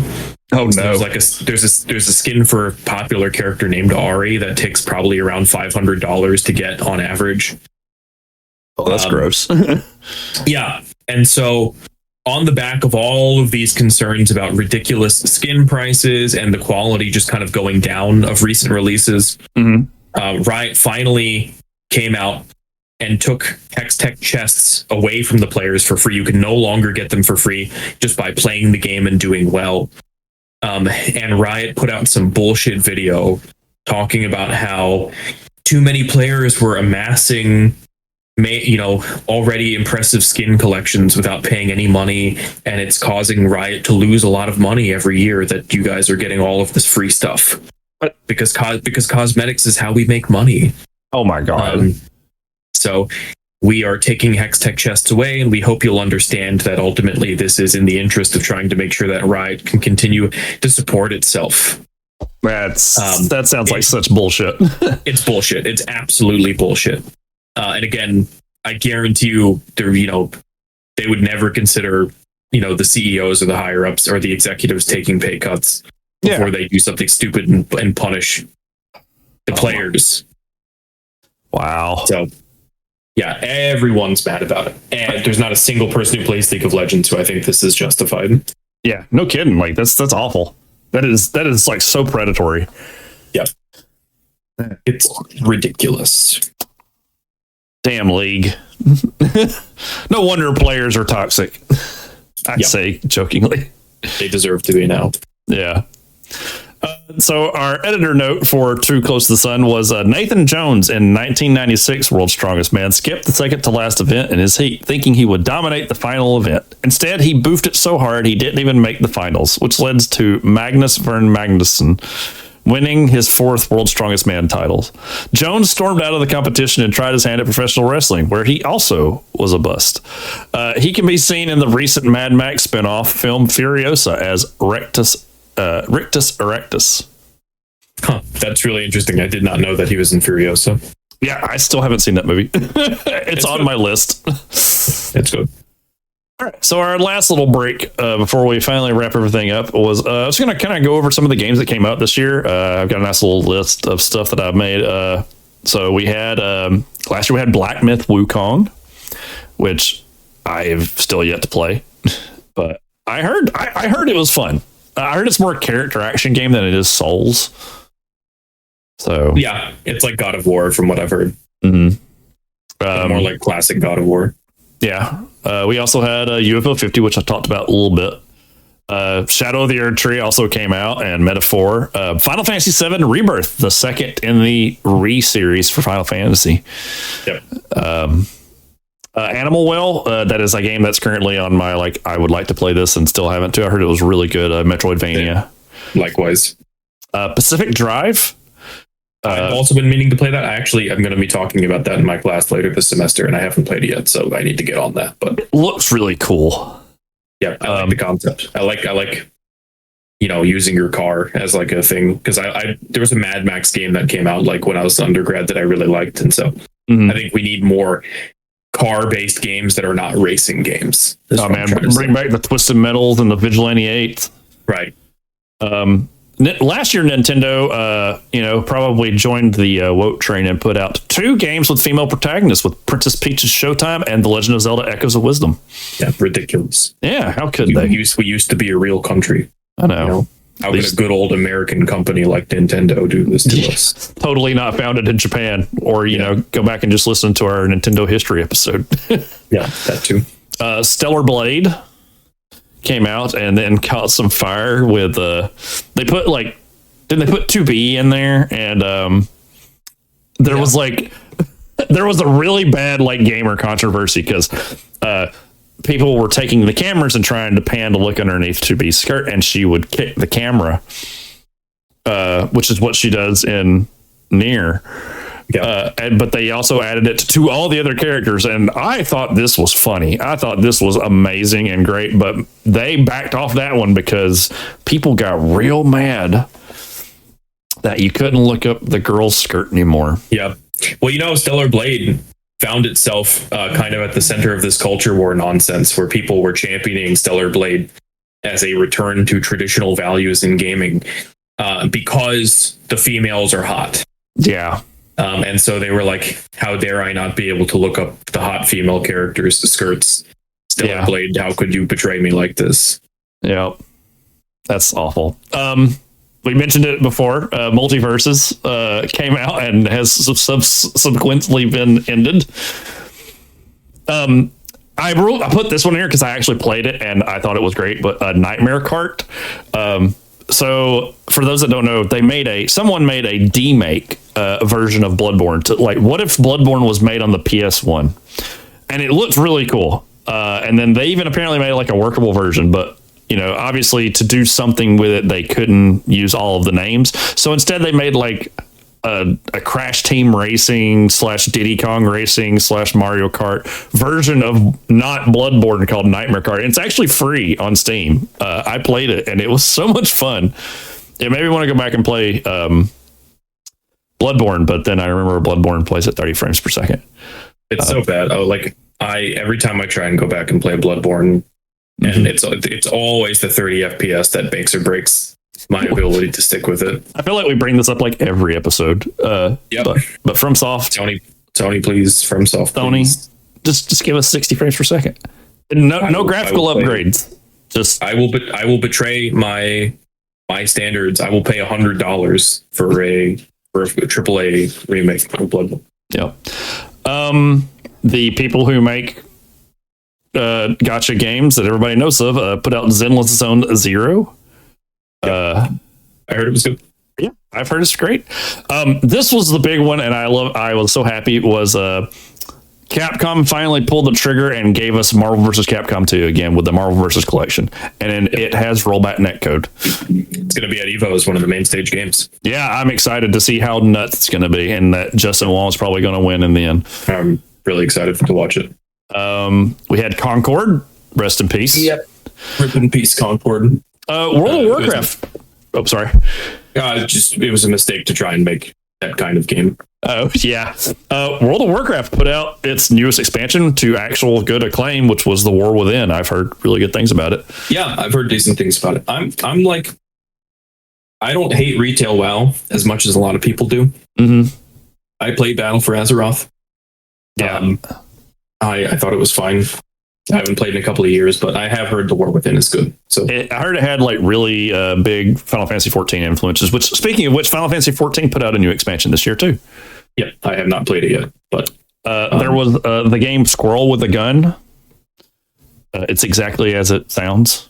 Yeah, it looks ridiculous. I've seen gameplay of the final boss, and it's absolutely insane. Yeah, as I mentioned earlier, Goat Simulator 3. Star Wars Outlaws came out, and it also got caught up in the fun culture war. Yeah, but I actually heard it's a pretty decent game. I've heard this is the difficulty that I have, because I think Ubisoft games to me are formulaic and boring. I don't really have interest in a massive open world, find all of the icons, climb all of the towers kind of Ubisoft formula. Yeah. That being said, I think you're right. I have heard from people who have played the game that it's a fine game. It is something that you could easily lose yourself in for a little bit and just kind of enjoy being in the Star Wars universe. Yeah. I just hesitate to join into the critical perspectives on the game because, of course, as you just mentioned, everyone has been complaining that the female protagonist is not hot enough. Yep. Which is just insane to me. Womp womp. But yeah, I've heard it's fine. We briefly mentioned this earlier, but Space Marine 2 came out, and it also got like great reviews. I don't know a whole lot about Warhammer. I just know dudes in power armor look really cool. And it was like I know this one was probably one that was you're excited, but I never played either one of them. But Frostpunk 2 came out. Yeah, I've not actually played it yet, but I've been meaning to. We also had the Silent Hill 2 remake. Also very good. Diablo 4 put out an expansion. I forgot Diablo 4 existed. Yeah, same. Only to be crushed eventually by Path of Exile 2. Yep. And good lord, I saw that skill tree and was like, what is this? Yeah. It's amazing how excited everyone was for Diablo 4, and now it's just like, meh. PoE 2. Neva came out, or Neva. If you that game looks beautiful. Yeah. Greece, their other game was great. Yep. This game, I actually played this game and it was great. It's by Motion Twin, the people who made Dead Cells. It's called Windblown. It's a 3-player co-op roguelike. A lot of fun. I go back and replay it. It's my random pickup game. So, also, Call of Duty put out another Black Ops. We're up to 6 now. Another year goes by, another Call of Duty comes out. Pretty much. What else is new? Pokemon TCG Pocket has taken the world by storm. I've enjoyed it. It's been a fun little have it on my phone game. And Stalker 2, Heart of Chernobyl, which I forgot about, and I eventually need to play it because I really enjoyed the first Stalker game. Yep. I've heard Stalker 2 is good, but I've heard it is a buggy mess. And so it might be worth it to wait a little bit. I'll just Cyberpunk or Witcher 3 it. So yeah. So So this leads us to our final 3 awards, and these are probably the ones that we definitely feel like talking about the most. The first one is the This Game is Crack Award. It's the game you couldn't put down. And Michael, what you got? For me, it has got to be a game that is technically not out yet. It is in beta and it is in closed beta, but you can buy access to it, so it's kind of available. It is a auto battler called The Bazaar. Nice. And if you have heard about this game, you probably already know what it is. It is an auto battler that was developed by a former card game pro and a former, I know him from Hearthstone, Reynad for Tempo Storm. Okay, yeah. He's been working on this game for a long time, and it's finally playable. It's available in a playable state as a beta version that you can buy for $30 right now. The game is eventually going to be free to play if you want to wait, but there's no news on when it's actually going free to play. That being said, the game rocks. If you have that rogue-like auto battler, just one more run, like if you like Slay the Spire or Balatro, this game I think is really going to satisfy that itch for a lot of people. Yeah, I've watched you play it a few times. It looks interesting. Yeah. There's a lot of streamers playing it now too. I mean, Kriparian has been playing it a lot. He's a former Hearthstone streamer. But Northern Lion, who has been one of my favorite streamers recently, has also been really into the Bazaar and playing it a lot. Okay. I think it rocks. I would encourage anybody listening who likes those kind of games to check it out. Just go on YouTube and watch some videos of it, because I think I'm really excited that the game is finally coming out, and it's a really good game, and I want it to do well. So okay, yeah, it's on my to watch list. So to play, yeah. Well, for me, you already mentioned it. It's Balatro. The game is actually just liquid crack. Yes. I picked it up when it first came out and was like, oh, yeah, and then I lost, let's see, I can go ahead and tell you. Now, granted, my hours on this are completely different because I also have it on my phone. I've put over 100 hours into this game.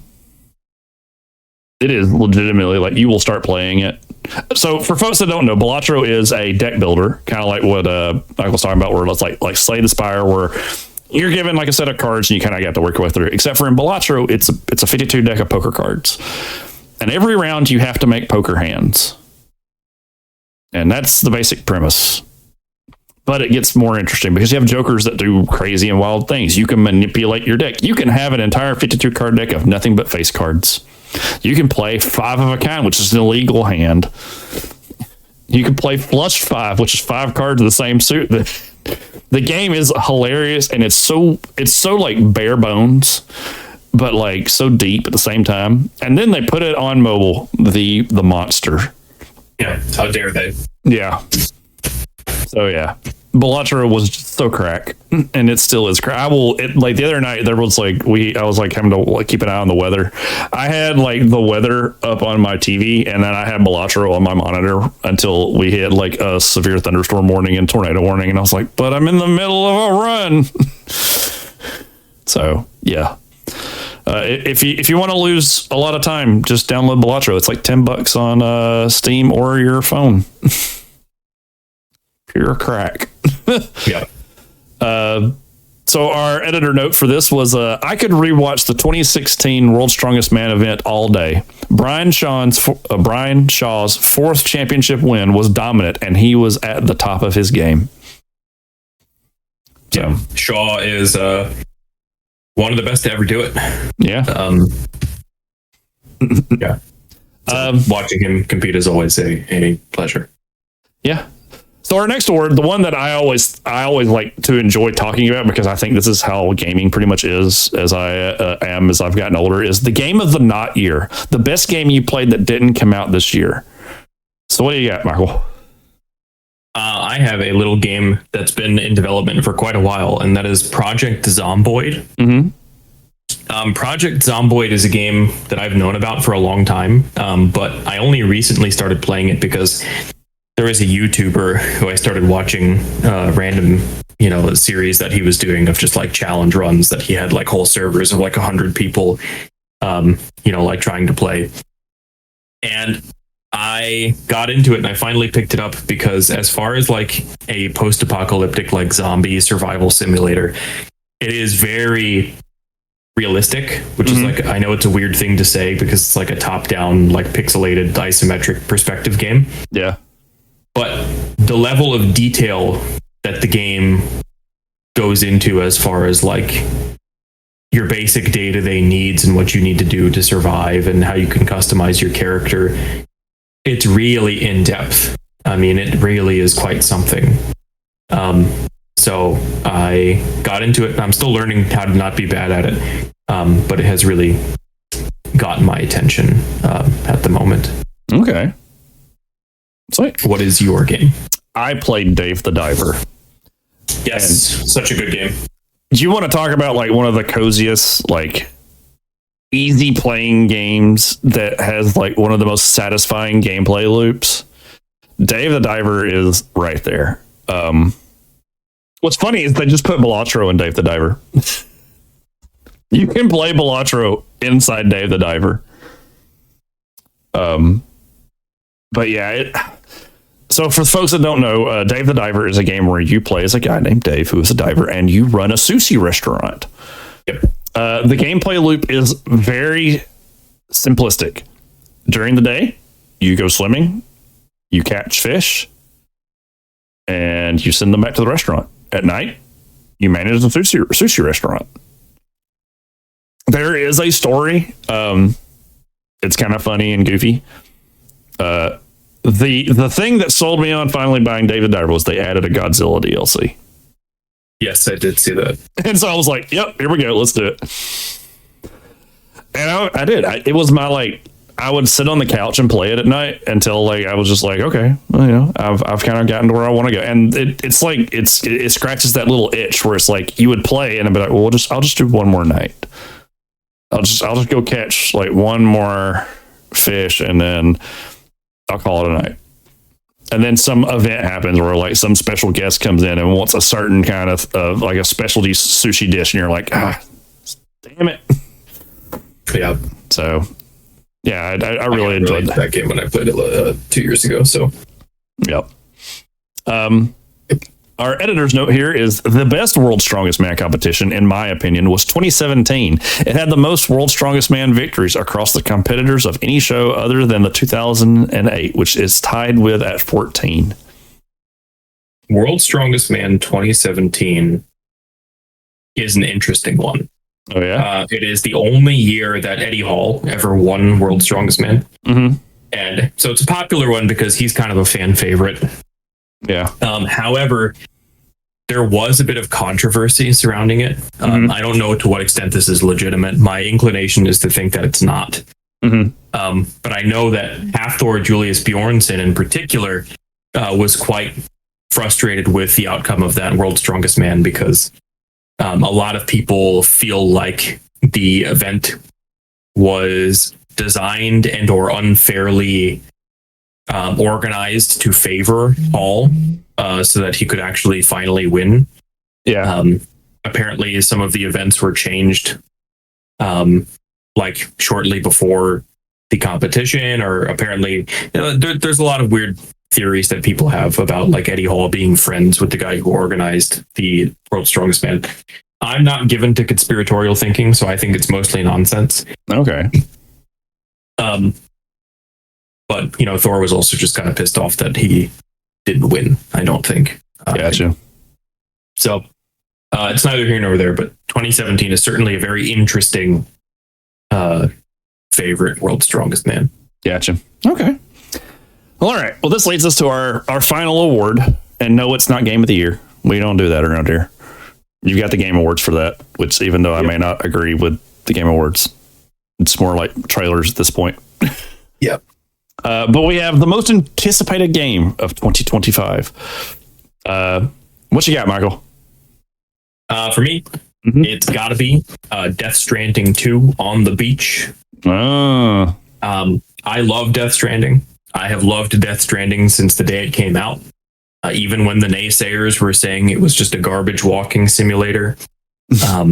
I believe wholeheartedly in the vision of Hideo Kojima.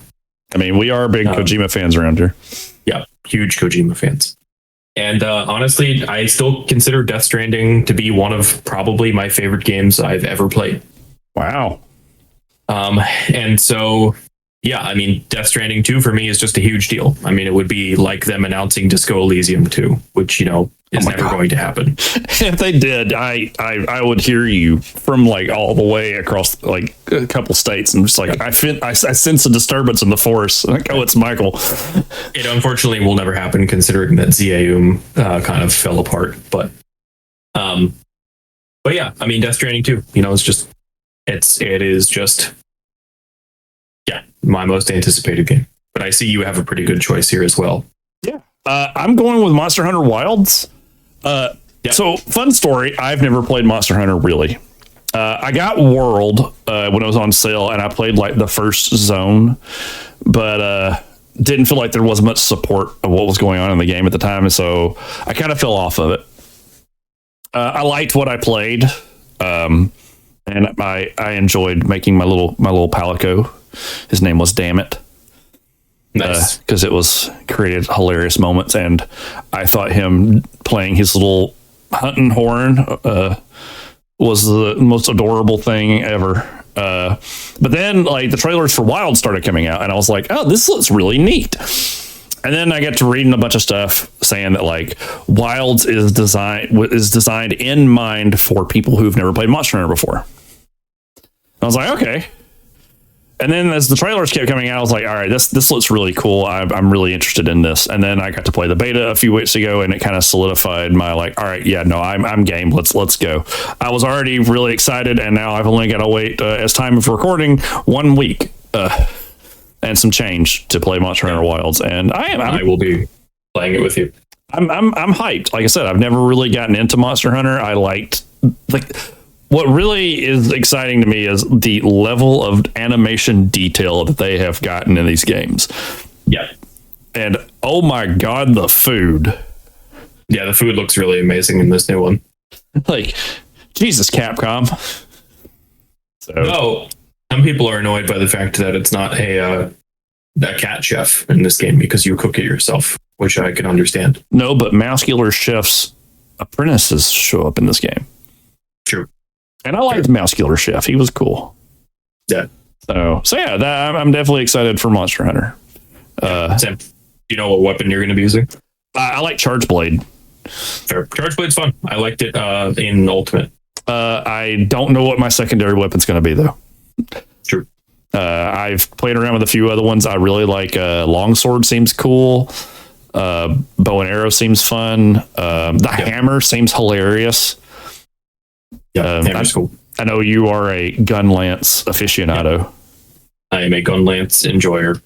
So gun lance is my main. It's been kind of fun seeing like all of the stuff and like people just like repping all of their weapons, and quite honestly, like I'm really surprised at like how wholesome the Monster Hunter community is.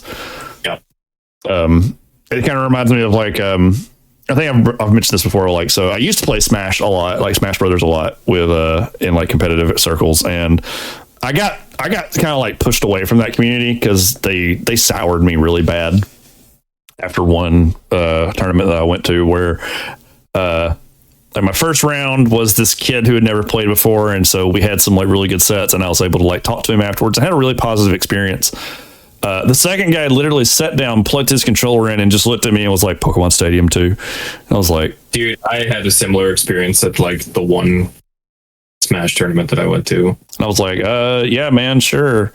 And he just raffle stomped me set one. And then second set, I was like, okay, I guess I need to play serious. I took a stock off this guy, and he did the forward lean, like the serious gamer lean. Yep.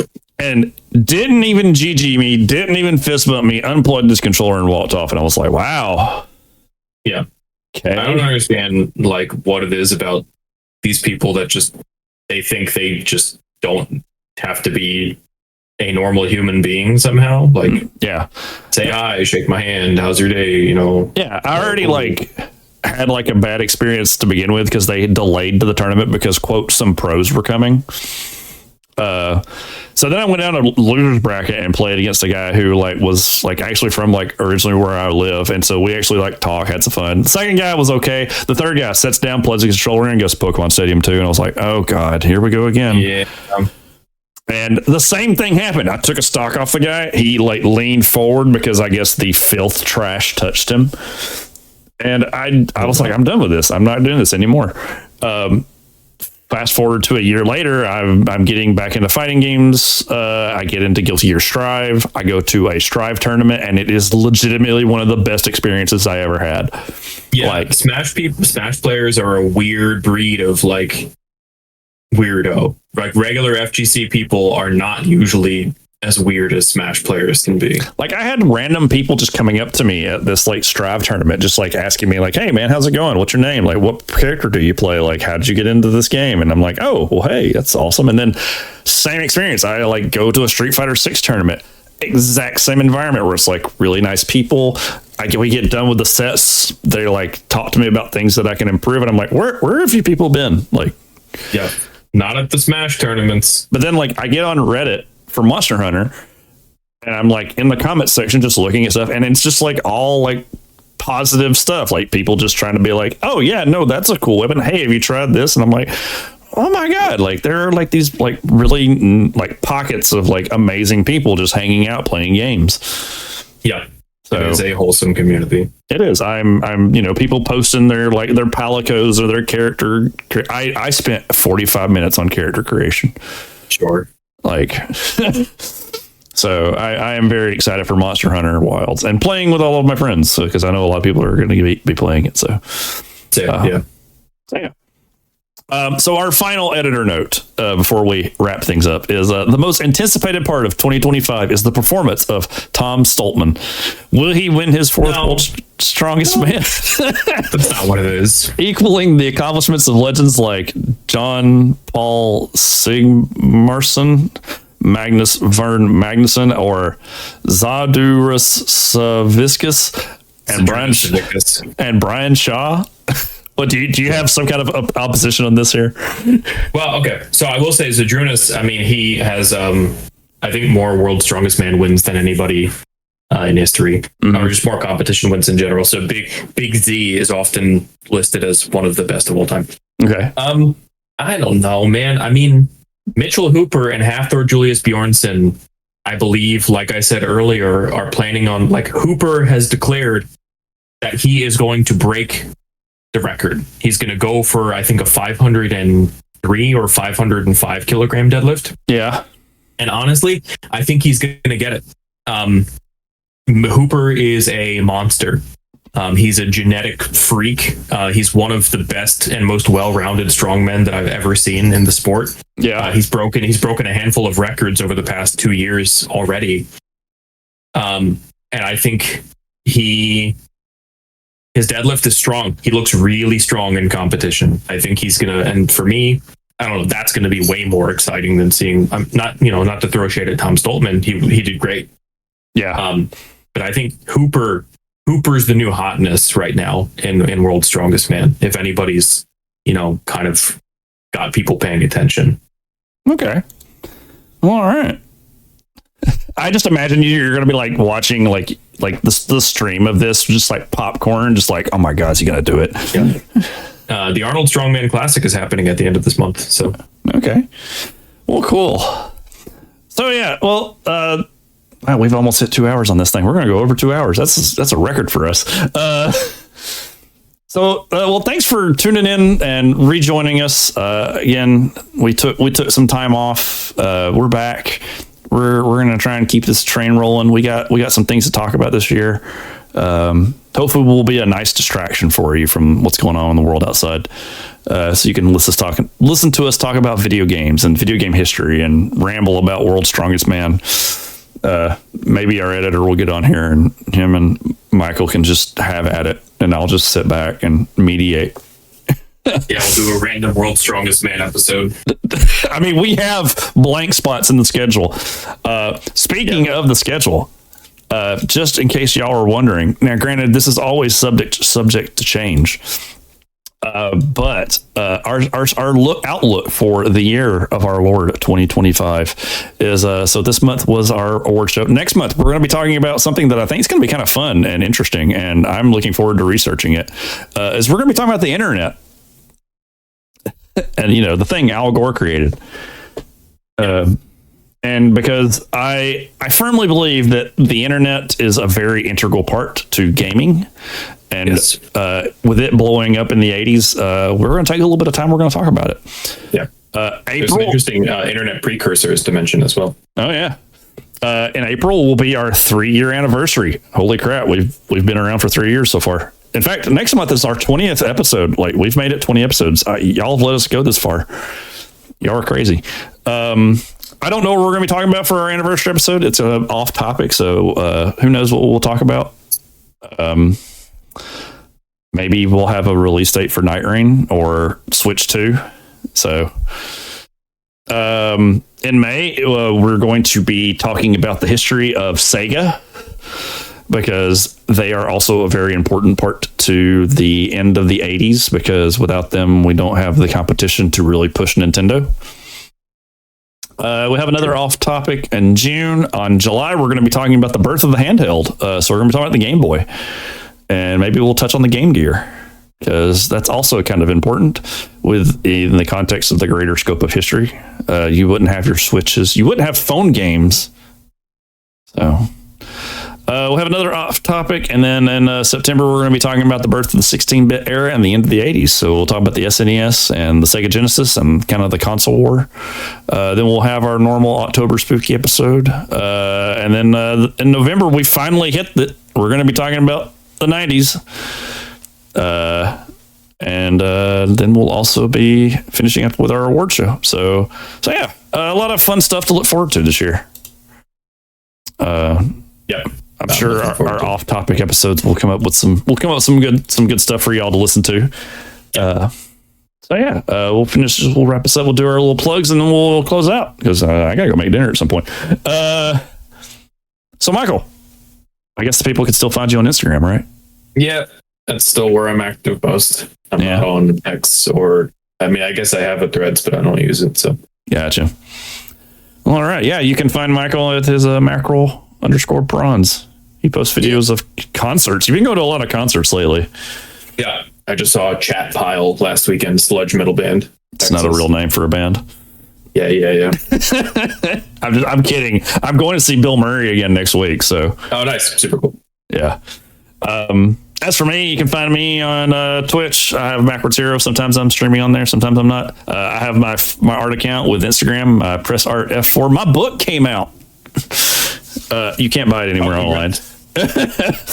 So I got to find a way to put it out somehow. And you can find us with an instruction booklet on our link tree, or linktr.ee/instruction booklet. We're on Facebook and Bluesky. I got us the hell away from X. Yeah. I quote X'd that out. That was really bad.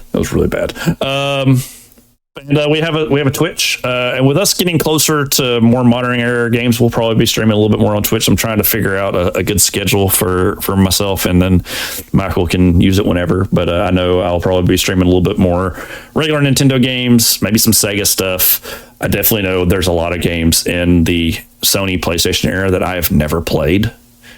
And I think now that I have DuckStation, I can probably emulate some. Don't tell Sony I'm emulating their games. So I definitely I've had requests to play Spyro the Dragon, and I've never played that before, so that should be fun. Yep. And shout out to our parent with AOICH. They'll be uploading all this stuff on YouTube and SoundCloud and Spotify, and we'll be reposting as well. So join us again next month as we talk about the internet. So thanks for listening, and thanks, everyone. Yeah, have a good night.